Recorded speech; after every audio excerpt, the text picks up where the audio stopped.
മാറ്റിൻ്റെ മുകളിൽ കൂടെ ഞാൻ തയ്ച്ചെടുത്ത ഒരു ബോർഡർ ലൈനാണ്. ഇതിൻ്റെ മുകളിൽ കൂടെ ഒരു ബോർഡർ തയ്ച്ചെടുത്ത് ഇതിൻ്റെ മുകളിൽ ചാക്കാണിത്. ചാക്കിൻ്റെ മുകളിൽ ഇതിൻ്റെ ഞാൻ ടീപ്പോയിൻ്റെ മുകളിൽ ഒരു കവർ ഇടാൻ വേണ്ടിയിട്ട് തയ്ച്ചെടുത്തതാണ്.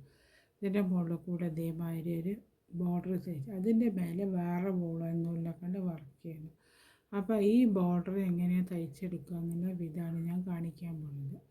അപ്പോൾ ഈ ബോർഡർ എങ്ങനെയാണ് തയ്ക്കുക എന്നുള്ള വിധം നോക്കാം.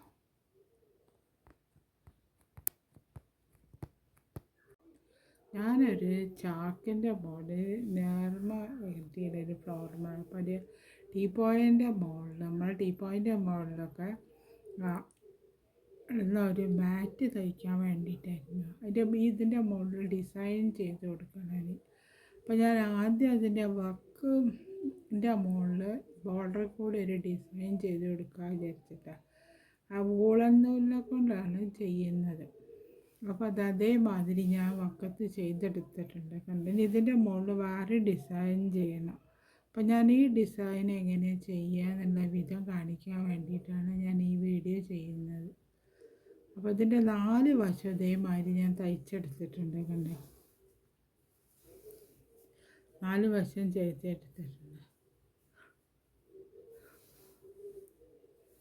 4 വശം തയ്ച്ചെടുക്കുക. എന്നിട്ട് ഒരു ഡിസൈൻ ഇതിൻ്റെ മുകളിൽ ഒരു ഡിസൈൻ കണ്ടു. ഇതേമാതിരി ഞാൻ വേറെ വിധത്തിലാണ് ചെയ്യുന്നത്. ഞാൻ വേറെ ചെയ്ത് നോക്കിയതാണ്. അപ്പോൾ ഇതെങ്ങനെ ചെയ്യാമെന്ന് ഇവിടെ കാണിക്കുകയാണ്. ഞാൻ ഈ ചാക്ക് മുറിച്ചിട്ട് അതേമാതിരി മെഷീൻ്റെ മുകളിൽ വെറുതെ തയ്ച്ചെടുത്തിട്ടുണ്ട്. അല്ലെങ്കിൽ എന്താ കാരണം വെച്ചാൽ ഇതിൻ്റെ നൂലിങ്ങോട്ട് വലിഞ്ഞ് വരും. അപ്പോൾ അത് കഴിഞ്ഞു പോകും. അപ്പോൾ അഴിഞ്ഞു പോകാതിരിക്കാൻ വേണ്ടിയിട്ടാണ് ഞാൻ ഇതേമാതിരി ഇത് വെറുതെ മെഷീൻ്റെ മുകളിൽ സ്റ്റിച്ച് ചെയ്തെടുത്തു. ആ സ്റ്റിച്ച് ചെയ്തെടുത്തതിൻ്റെ മുകളിൽ കൂടിയാണ് ഞാനിത് തയ്ച്ചെടുക്കുന്നത്. അത് നോക്ക്,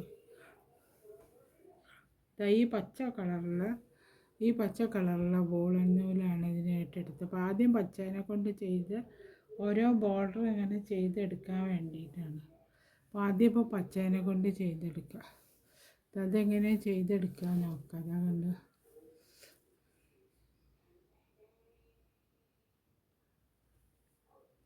ആദ്യം 3 ചെയിനിട്ട് വയ്ക്കുക. വെച്ചിട്ട് അതിൻ്റെ മുകളിൽ ഇങ്ങനെ കുത്തിയെടുക്കുക. ഈ നമ്മൾ മടക്കി തുന്നിയതിൻ്റെ മുകളിൽ കുറച്ച് പ്രയാസമുണ്ട്. ഇതിൻ്റെ മുകളിൽ കൂടെ ഈ ഹോളിൻ്റെ ഉള്ളിൽ കൂടെ സൂചി വരണത് ഇങ്ങനെ എടുത്തതിന് ശേഷം വെറുതെ ഒരു നോട്ട് ഇട്ട് കൊടുക്കുക. ഒന്നും കൂടെ കാണിച്ചു തരാം. ഞാൻ തയ്ക്കുന്നത് 3-4 പ്രാവശ്യം കാണിച്ചു തരാം. എവിടെയോ നൂല് കുടുങ്ങിയിട്ടുണ്ട്. എടുത്തിട്ട് കാണിച്ചു തരാം.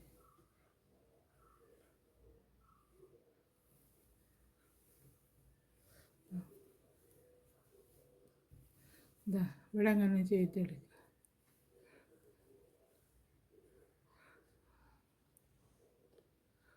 ആദ്യം ചെയ്ത് കഴിഞ്ഞാൽ ആദ്യം 3 ചെയിനിടുക.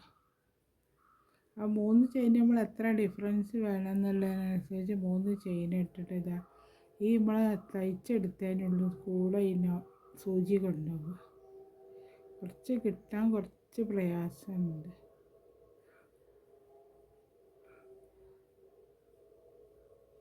ചിലതിൻ്റെ ഉള്ളിൽ നൂല് കുടുങ്ങിപ്പോകും. അതിനെ കൊണ്ടാണ് ഇതിങ്ങോട്ട് കിട്ടാനുള്ള പ്രയാസം വരുന്നത്. എടുത്തിട്ട് ഈ നൂല് ഇങ്ങോട്ട് വലിച്ചെടുക്കുക.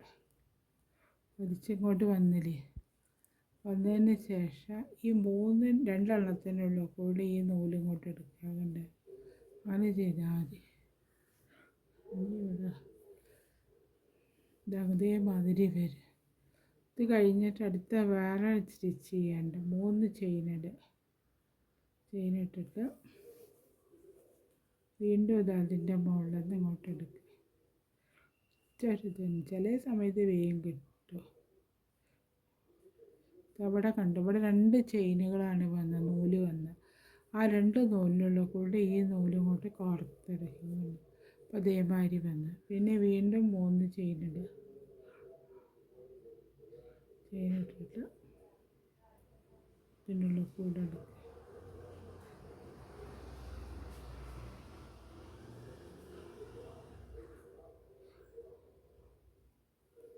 അടിക്കാൻ കുറച്ചൊരു പ്രയാസമുണ്ട്.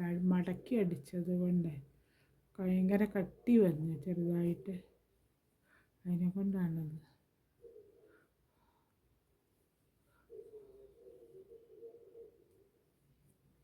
ഈ രണ്ടെണ്ണത്തിനുള്ളിൽ കൂടി ഈ നൂല് ഇങ്ങോട്ട് പുറത്തെടുക്കുക. വീണ്ടും 3 ചെയിൻ ഇടുക.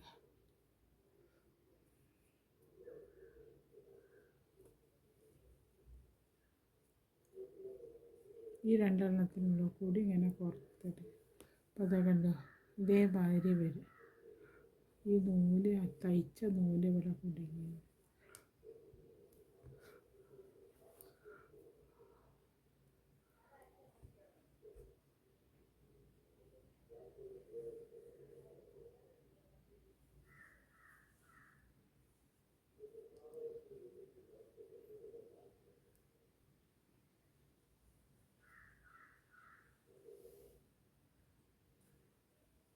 ചിലപ്പോൾ അത് ഇതിനുള്ളിൽ കൂടെ എളുപ്പം കിട്ടും, ചിലപ്പം കിട്ടാൻ പ്രയാസം. അതേമാതിരി ഇവിടെ ഫുള്ളായിട്ട് തയ്ച്ചെടുക്കുക. ഈ റൗണ്ട് ഫുള്ളായിട്ട് തയ്ച്ചെടുത്തിട്ട് ഞാൻ കാണിച്ചു തരാം. ഈ ബോർഡർ 4 ഭാഗം ഞാൻ ഇതേമാതിരി ബോർഡർ തയ്ച്ചെടുത്തു.